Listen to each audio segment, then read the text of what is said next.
This is Mouse, Robert Bellamy, I guess the leader of Big Starkz brand, and you're watching Drinkin with Mouse.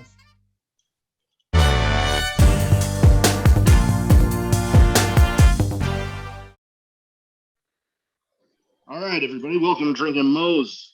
If you're watching the video version, be sure to like, subscribe, turn on the notifications because I got plenty of good things coming. We are on Apple Podcasts, Google Podcasts, Spotify, Anchor. You're not going to want to miss an episode. All right, today I am excited to have with me the man behind Big Starkz brand himself. How are you doing? I'm doing good. How are you? I'm doing pretty good. Things in the world of being a wrestling fan, things are pretty great right now. So many choices out Yeah, they're wrestling every night of the week if you want to find it.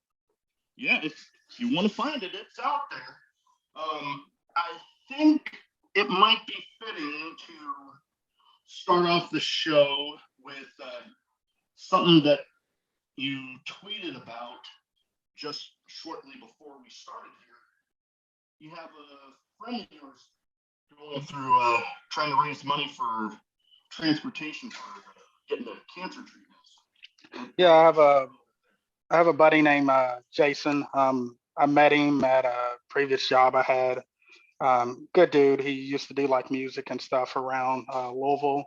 Probably about a year or two ago, he moved down to Key West to try to restart his life because he was doing too much stuff up here. And recently, he started posting more about his health, which unfortunately, cancer became a part of his life. He's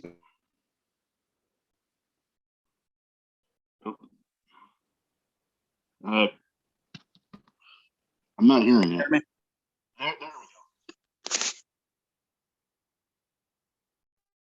I can hear you now, but yeah, you're talking about your friend going through his treatments.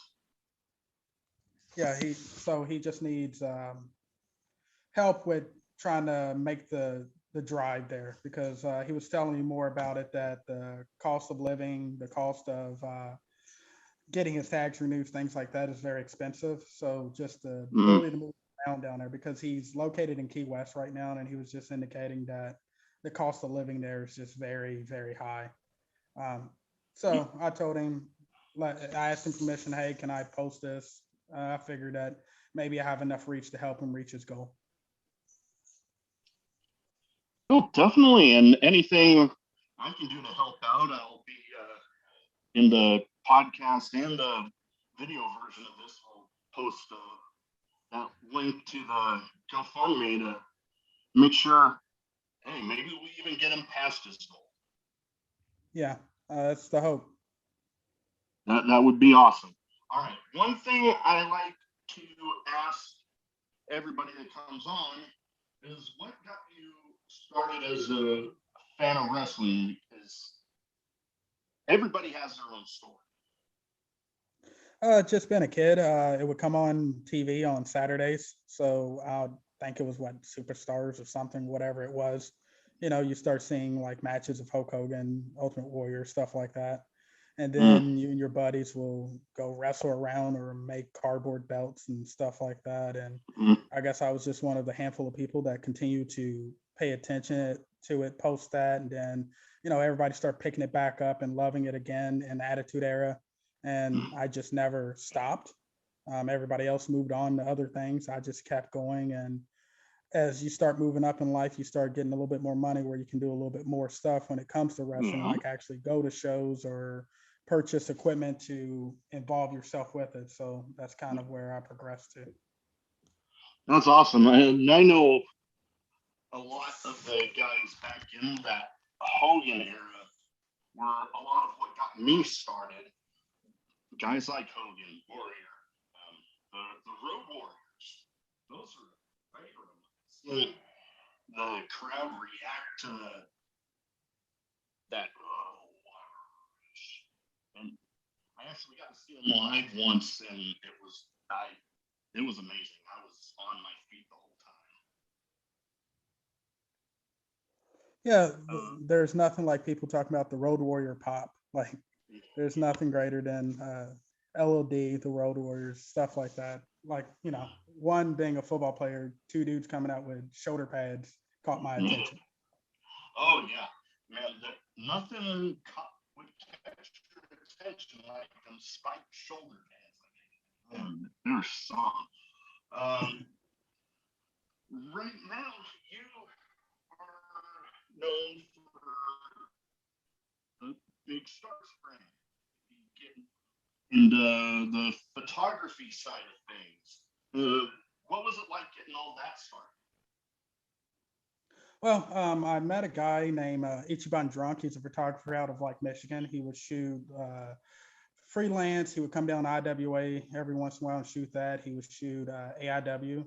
I ran into him at the Arnold Classic, and I'm just sitting there just asking him a bunch of questions about pictures he's taken and cameras he uses, because I started getting interested in just owning a camera.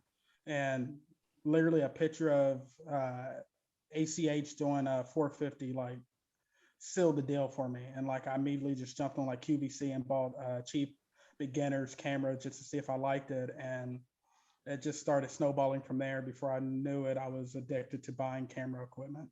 But it's one of those things that it opened the door for me to start taking pictures at shows, meeting people, then allowed my kid to enter that world as well as start training and things like that.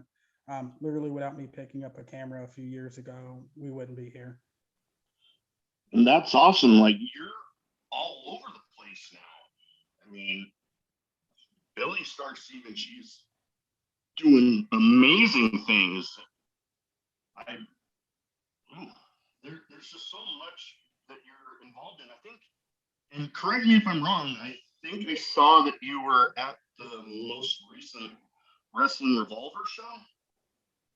Yeah. So one of the first big shows I've ever shot when I first started taking pictures, I was probably not even a year into taking pictures, was our Revolver's first show in Dayton.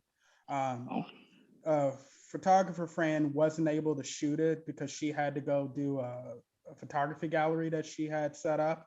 So she reached out to me like maybe that week and was like, "Hey, are you coming to Revolver?" I planned on it. Me and my kid were going to be there. And she was like, "Hey, I'm sitting here with Sammy. He wants to know, do you want to shoot it?" Well, yeah, like it had like Phoenix. It had, Shane Strickland, MJF. It was just stacked. So I was like, yes, I want to shoot that. She was like, okay, can you be here, early or whatever? I was like, yeah.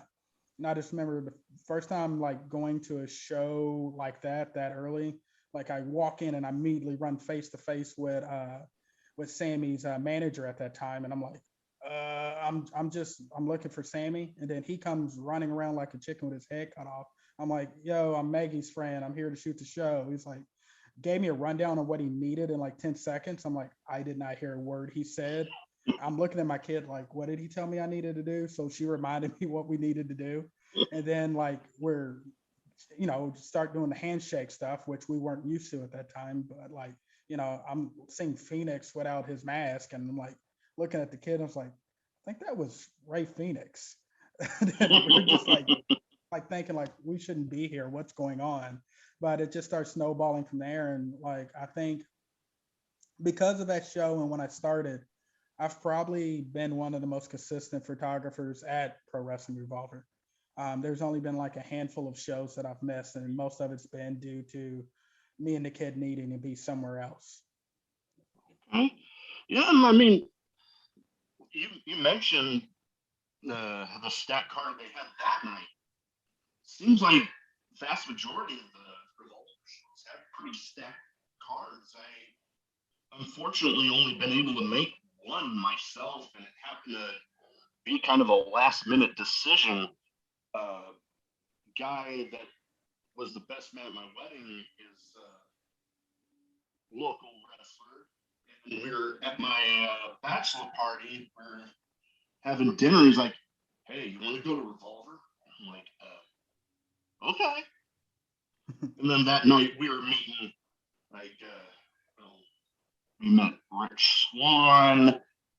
met at the Johnny Impact, I think he was calling himself at the time. We were meeting all sorts of them, and man, just the atmosphere at those bars.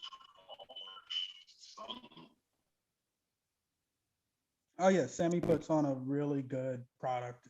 Um, his Rolodex of friends goes very deep, and it's just one of those things. Like a couple years ago, like my kid would poke at him, like, "Yo, when you're gonna book me? When you're gonna book me?" And he would always tell her, like, "I just don't know. You're a kid. You're a kid." And he actually had told her that he wasn't gonna book her until she turned 18.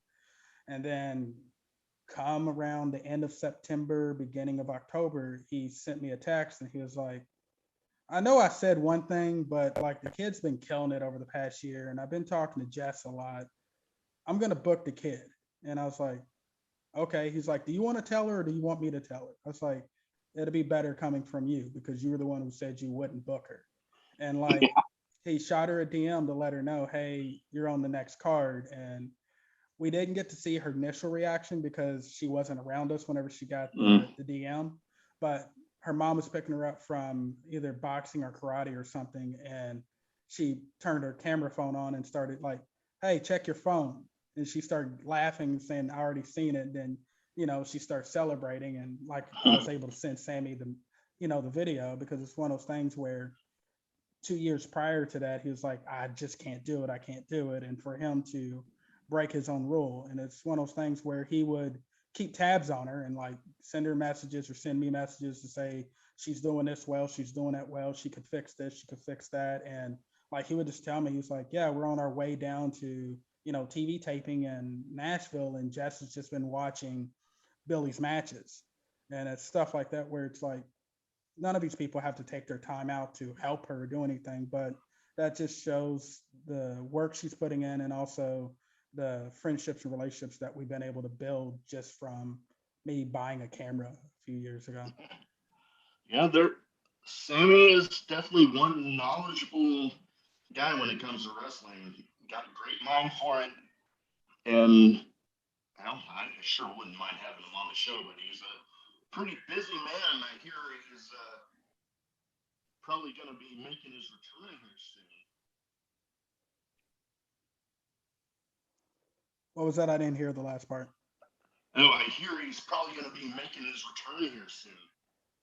I'm sure he's getting closer. He's definitely no longer wearing a boot or using the little scooter that he was using when we seen him in like January, February. This last show, he was up walking around and moving pretty well. So I think he's probably getting closer and closer every day.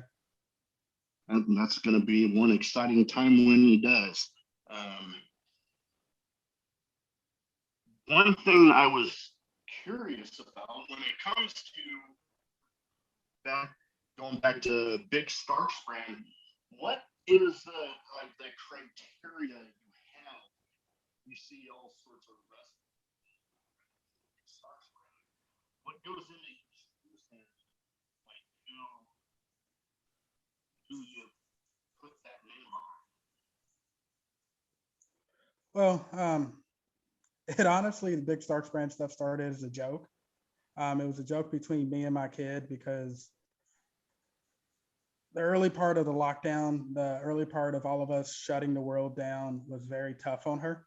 Um, all she knew up until that point was going to school, going to wrestling, and then traveling on the weekends.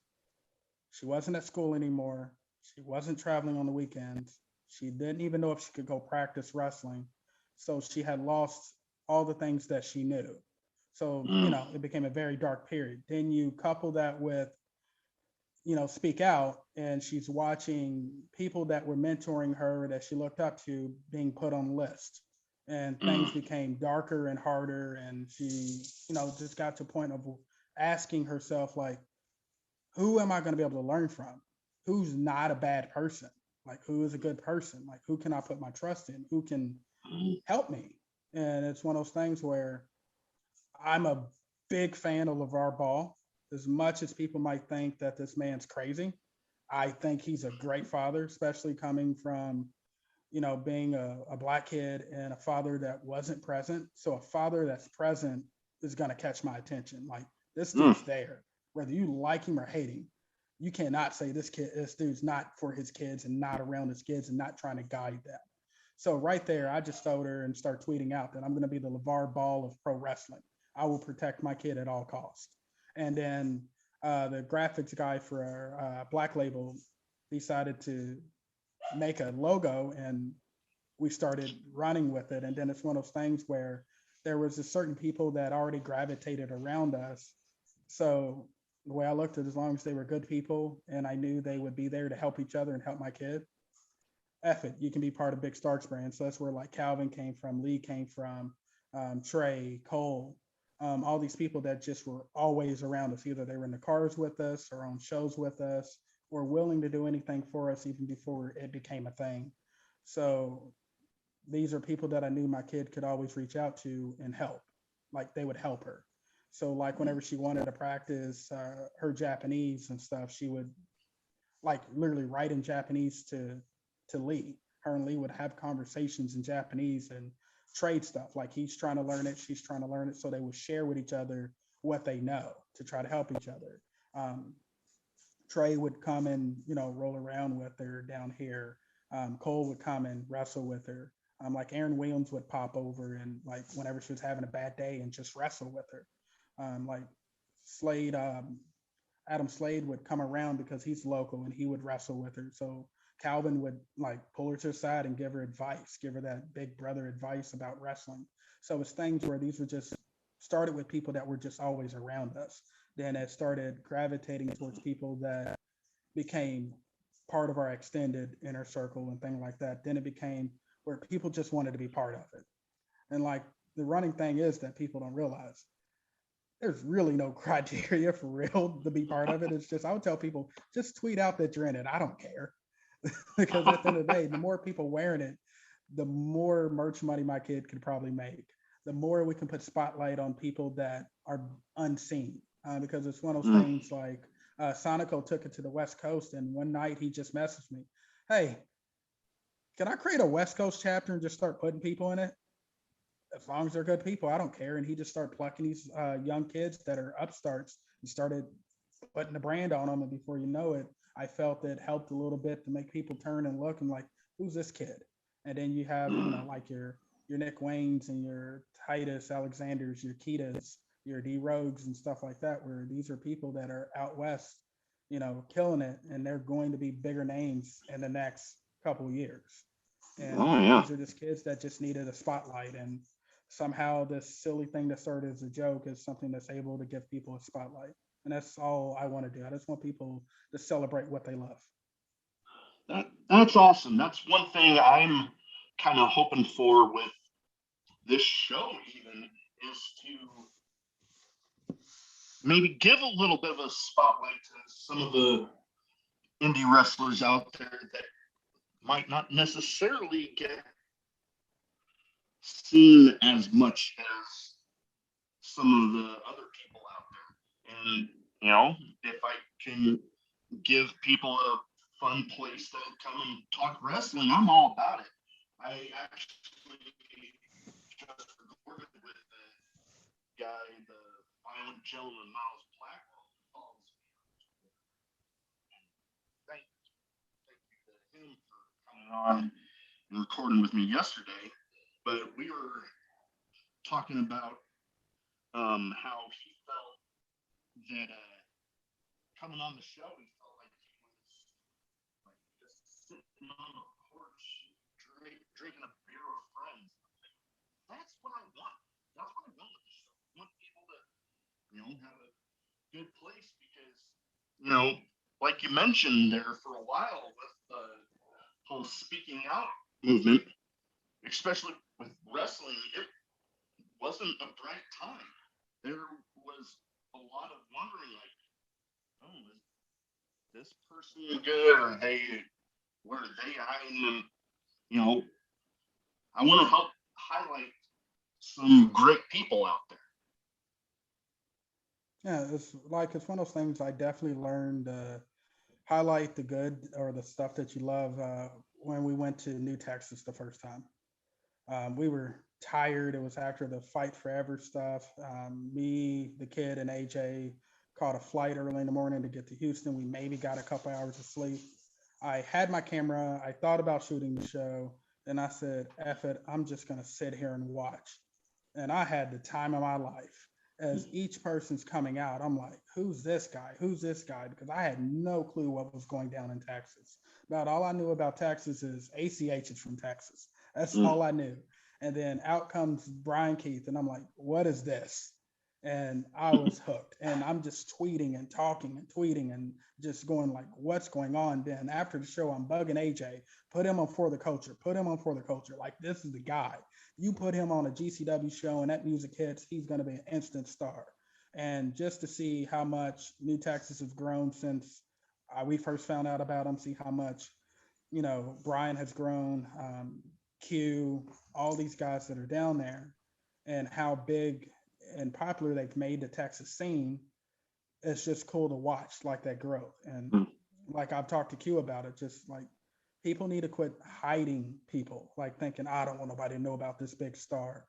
Let people know when you see something great. And that's been my thing. When I see something great, I'm like, check this out. Like I will message my promoter buddies like, yo, this is the one.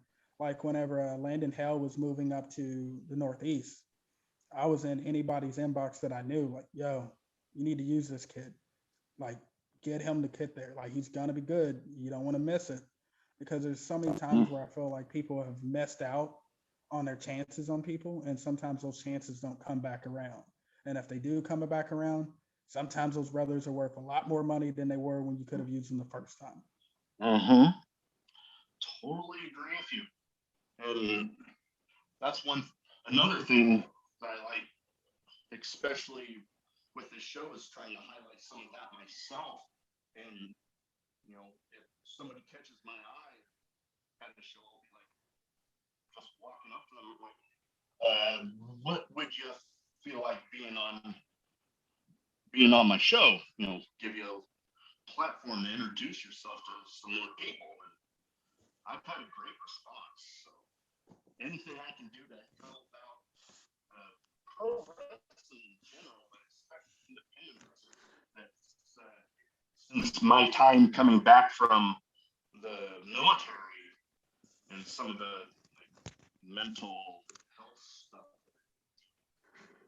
pro wrestling has definitely helped me out. So whatever I can help give back, I definitely want to. Yeah, it's great when people are doing that. And I think that wrestlers need to learn to promote themselves. Like the one thing that we've been very good with the kid is the kid's mom is an executive at the job she's held. Like she's held like manager, director type of level position. So she's had to deal with marketing, deal with budgets, deal with running a brand.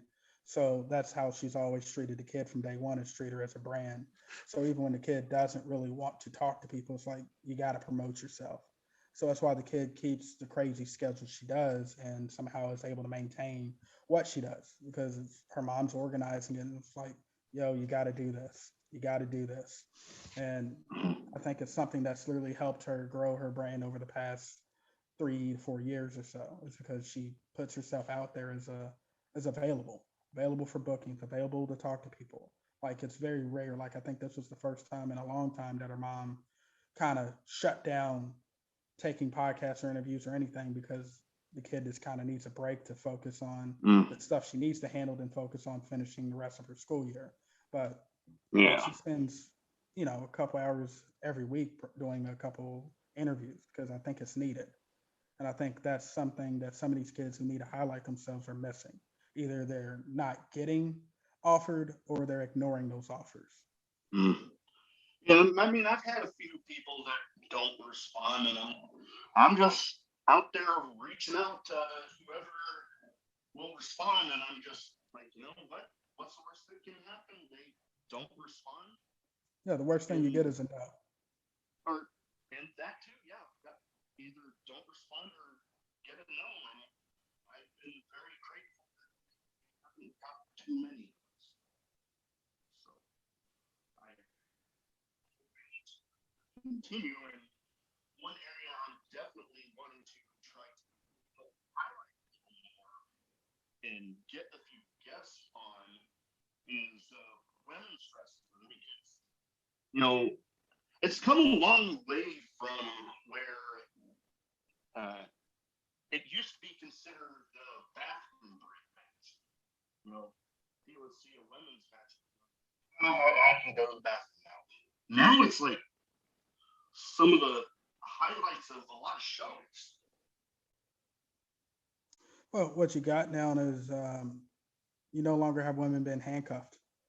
They're Mm. allowed to go out there and do what they want and wrestle how they want and be who they want. It's no longer just go be pretty.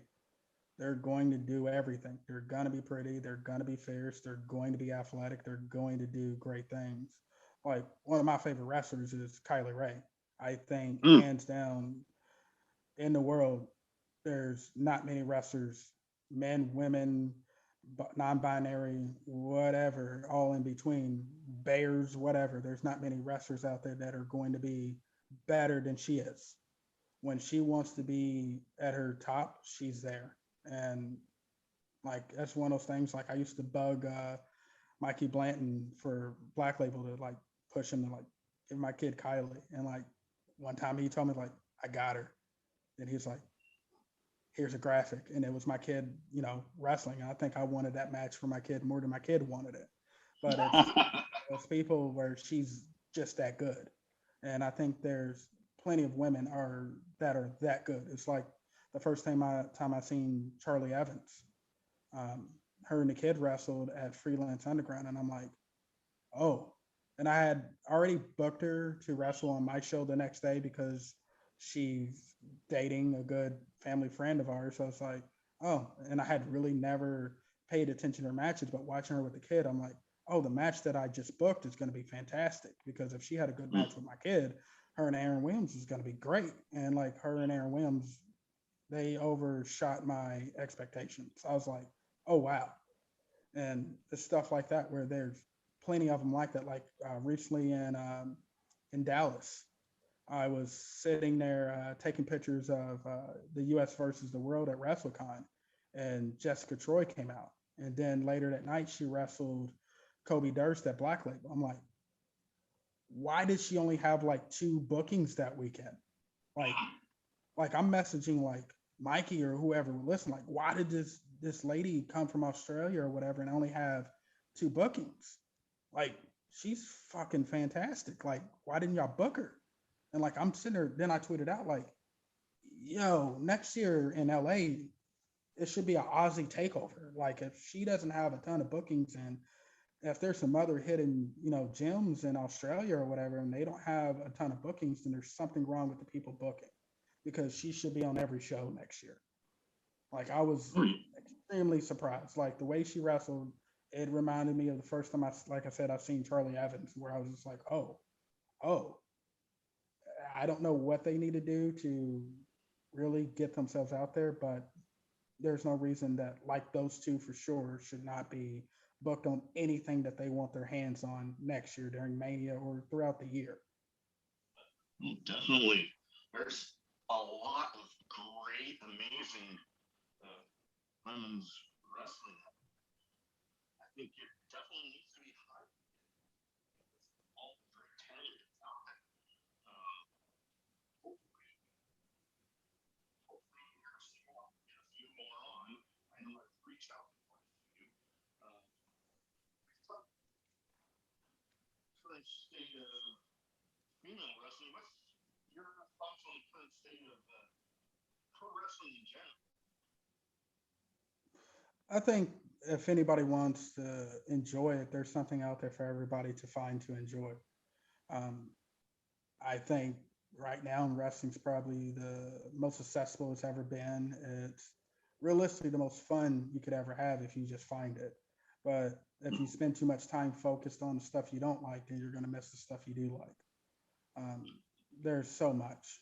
Like I Mm. mentioned earlier, you can literally find wrestling on every day of the week between national TV companies like WWE or AEW or Impact or NWA or MLW or whatever to there's something on IWTV almost every night.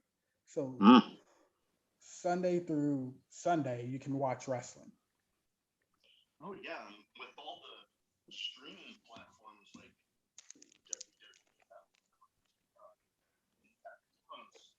IWTV,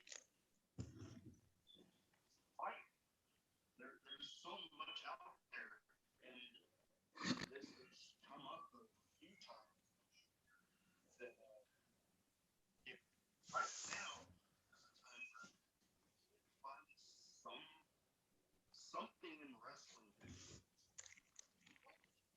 not a fan because it's like that. It's literally something every. Absolutely. Like you want it, you can find it. From comedy to serious to the work rate guys to the tag teams to the in between, you can find it to women's wrestling, whether you want it to be hard hitting to whatever you want. Like literally anything's available. And almost every indie even has some type of streaming service or something like that. So you can find whatever you want. It's there. Oh You just yeah, got to find it. oh yeah, it's there. There's like we've said a few times. There's something for everybody. Um, let's see what going kind of back to uh, Big Starkz brand. Do you have like a vision for the future of it? Like, I know we mentioned there's not really a criteria to be a part of it, but like, where do you see it going from this point? I have no clue. Like, I still get tickled if one of those kids walks out on AEW with a knee pad sleeve. So the fact that Lee took it upon himself to go get custom knee pads and insist his gear maker put the logo on his knee pads and walks out on national TV anytime they book him on the national TV shows with it on, I'm still tickled. Like, that kid didn't have to do that. Top Flight doesn't have to wear it. Sky Blue didn't have to wear the armband or anything like that. So anytime any of these kids do it, I'm happy. And Oh, I I, don't know I, what we expect out of it. We're just gonna see what happens with it. no, I can imagine, seeing a thing like that catch on and seeing, especially people that are like very prominent on national television, like Top Flight, that are wearing the logo. It's got to be something to just you just smile and like, dang, this is pretty cool. Yeah, the first time they wore them out was I think around the time that they wrestled the Young Bucks. I really didn't expect them to wear it out there, um, because I think we had just gave them the knee pad sleeves at the Indianapolis Collective, and like they Mm. didn't say anything about the match with the Young Bucks, and then like 2 3 weeks later they were wrestling the Young Bucks, and it's like, what's that on? They really wore it like. Then I'm like, wait, AW didn't even question that. They like literally let these kids walk out with that on. Like nobody's like checking stuff and saying no. Okay, let's see how long this lasts. And then they continue to do it. And like the only time they really wouldn't do it is if it wouldn't match their gear. Like eventually Darius is like, it doesn't match my gear, so I don't wear it all the time. He's like, if you give me the colors that match my gear, then I wear it all the time. But then, like I said, then Lee went and got knee pads made with it on, so he's got it on every show. It's just like, okay, we're here. That's awesome. That's awesome. And hopefully, you know, I'll definitely help spread anything about Big Starkz brand because you guys are right along my alley there, wanting to highlight people that have, might not be seen very much, wanting to spread positivity, good people. That's what I'm all about. So anything on my end that I can do to help that out, all for it. Thank you. All right. One last part before I do. I like to do a speed round with my guests where I name off people or some show or some promotions, and you give me your responses one thing that I wanted to make sure that I asked is what is like your favorite part about covering these shows? Because you're all over the place, like we mentioned.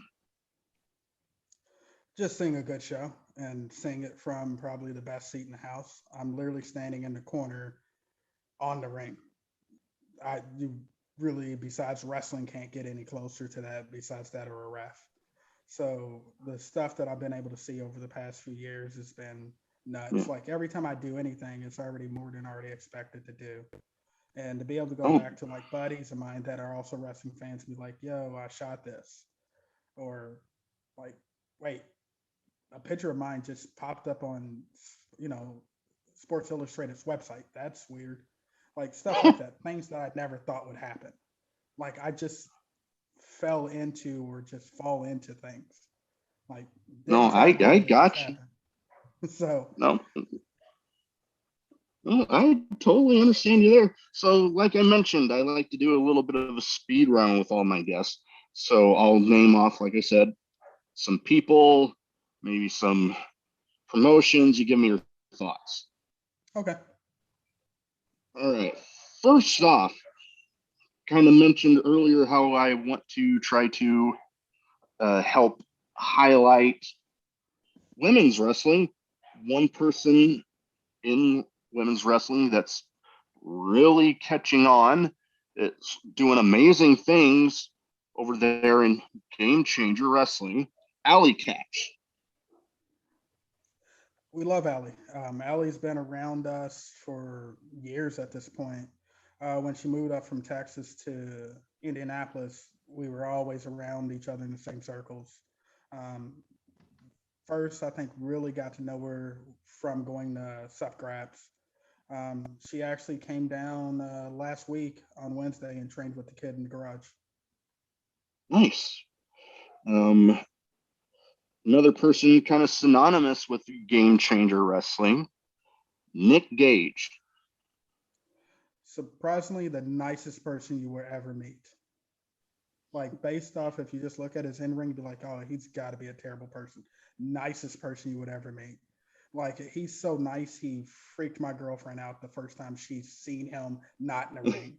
We were sitting out front of St. Louis Anarchy, and he just kind of walks out, and he sees me. He's like, "Hey man, what's up?" He gives me a hug and stuff, and he shakes her hand. He's like, "Yeah, I got to clear my head. I'm just gonna go for a walk," and just took off walking.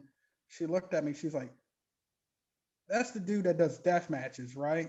I was like, "Yeah, it was Nick." She's like, "Did not expect that." And then like at the end of the show, I think he grabbed all the kids and made them take pictures with him. Like my kid and other young wrestlers, he made them take a picture with him. So they wasn't expecting that. And that was another thing that she was just like, "Okay, this is not what I was expecting." And that's how I feel like anybody who meets him comes off. They're like, nicest person I ever. I would love to meet him someday, and pretty much anybody I've ever talked to about him has said pretty much the same thing. Like you see the in ring work, and you're like, oh damn, that guy's intense. And then you meet him outside of the ring, and just the nicest person you can meet.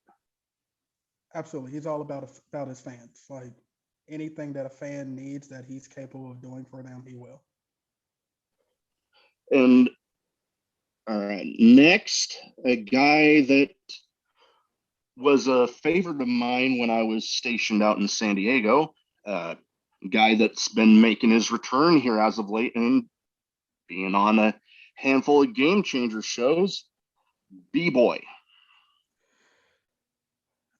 So the first time I met B Boy was for PWF. He came in, did a seminar and wrestled. The kid took the seminar. Fast forward to SCI tournament weekend. We got to know him a little bit more.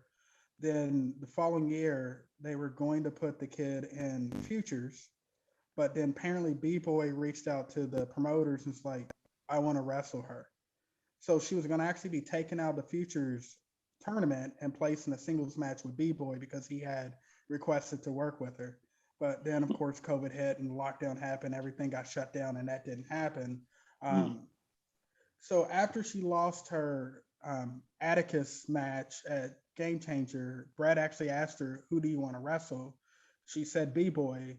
It was set to happen until I think he had a match that kind of had him banged up a little bit too much to be able to do it. So she ended up in a scramble match, but like she was put like she's literally lost that match twice. But I'm sure Mm. eventually it would happen.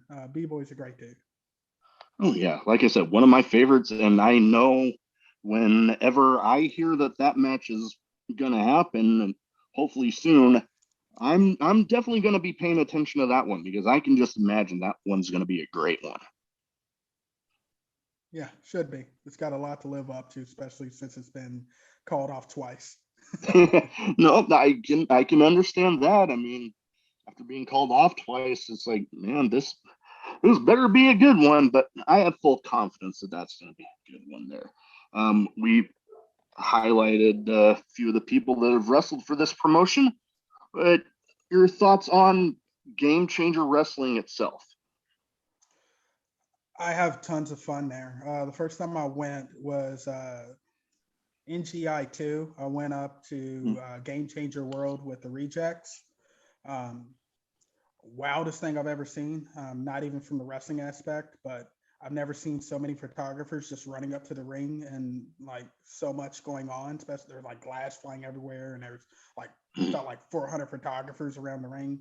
I'm looking at like the main photographers, like I'm looking at Chris Grasso, like, man, this is the Wild West. Y'all are wild out here because I'm used to the Midwest where you may have one, you may have two photographers, and you don't have like just people in every corner or people just getting up out of their seats and coming up to the ring. It was just different. I wasn't really ready for it, but every time I've ever gone, I've had a blast, and I think it's one of those things that's definitely helped raise my kid's profile. I think without a lot of her game changer matches, I don't think that her stock would be as high as it is now. Well, I know excuse me, that's actually where I got introduced to first seeing her was at some Game Changer matches. I can't remember what exactly was the first one I saw her, but I'm like, dang. And then hearing that, you know, how for how young, and I mean, there's a lot of young talent out there right now. I mean, you got uh, Nick Wayne is now signed to AEW and is doing great things, and you know, can only go, in my opinion, can only go up from here. And you know, wish Billy and Nick Wayne, wish them all the best. Yeah, it was definitely one of the fears of her mother's when she started at 13 was like she wasn't going to meet anybody that was going through the same stuff as her. And like literally within right before her first match, I think it was like 2 weeks before her first match, she met Alice Crawley, who was at the time, I think 15. So Alice had her by Mm, like a year and a half to 2 years, but it's like, okay, two kids going through the same thing. So they kind of bonded over that. And then she wrestled a little bit more. Then all of a sudden, Starboard Charlie popped up. It's like, oh, okay, this kid's close to her age. I think he has her by a year and a half. And then Nick Wayne popped up. It's like, okay, this kid's closer to her age. She's actually older than this one. And then it was like the next one was, Marcus Mathers. Like he's mm, like a year older than her. So it's like her mom started getting more comfortable. It's like, oh, I can breathe. There's other parents doing what I'm doing. yeah. There's other kids doing what she's doing. So she's not alone. She's not by herself. And then more and more, her mom would learn about like the Japanese culture where there are literal kids in the ring wrestling, sign the contracts and things like that. In Yeah. Mexico, kids are learning to do lucha. So she started feeling better when she started learning these things existed. And it's not weird for her kid to be a teenage wrestler. And like you mentioned, the in Japan and in Mexico, they start pretty early there. So it's gonna be, I can imagine, comforting when, you know, going in, you don't have that knowledge of, how young some people start out, and then to find out it's like, oh, okay, it's not like they're gonna be, you know, secluded away from people their age. Right. All right, one last one before we wrap up the speed round. Seems like I'm bringing up a lot of game changer people here, but the second gear crew.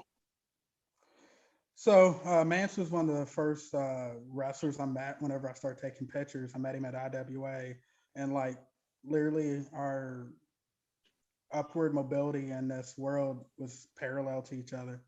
So it's like times whenever one of us hits a milestone or something like that, we're right there with each other, and we just share a look, and it's like, yeah, we're here. Like at the Hammerstein show, like when he grabbed the mic, he mentioned me because he turned around and looked, and I'm standing right there with my camera, ringside, and he's like, basically, pretty much saying like, we're here. Like he's when I first met him, he was a skinny kid that picked fights with children. So it's amazing to watch him go from there to the things that he's been able to do. Justice, I first seen him at a J-Lit show, and like this dude went through a war that weekend. Like by the time that weekend was over, I think he had like his head bandaged up and his body was falling apart, and the dude just kept going. AJ's also a dude who's kind of been around for a while. Like we traveled together. He's stayed at the house and slept on the couch. He left a car that he wrecked, like sitting in my yard for like 2 months. Um, Effie's just always been a good dude. Literally, if people knew the price he came up to wrestle my kid on her birthday, they would be surprised. Like, I really shocked if we really gave him anything close to what he was honestly worth for that. And I don't think we could ever repay him for that. And then Manders is another kid who's just kind of uh, been around since he first started. Like he started coming to IWA, and we bonded because they would go out to IHOP with us and eat, and he would just pick my brain and ask questions, and I would answer. Like if he had a hard time, he would call me or text me and just talk it out. So he's always been around. Then you get to second gear crew adjacent, like Levi, another dude who's just always been around. Helped him get the shows, chat with him about anything, listen to his crazy thoughts jumbling around in his head. So they're all good people that I enjoy. Yeah, I've heard lots of good things about each of them. I've heard lots of great about Fe. Another person that I'd love to have on. I got a whole list of people I want to have on. But yeah, no, all great guys, great talent. They're doing big things. So hope I know I'll be trying to keep an eye. Believe it's this weekend that they have the big game Yeah, changer show tomorrow. with Briscoes. And tomorrow at SGC have to fight my kid Calvin and Cole. Mm. Yeah, no, big game changer weekends are always fun. Always great time. Can't miss shows. Definitely. All right. Absolutely. So to kind of wrap things up, I want to give you a chance to plug upcoming events that you'll be at, plug your social media so people can go give you a follow.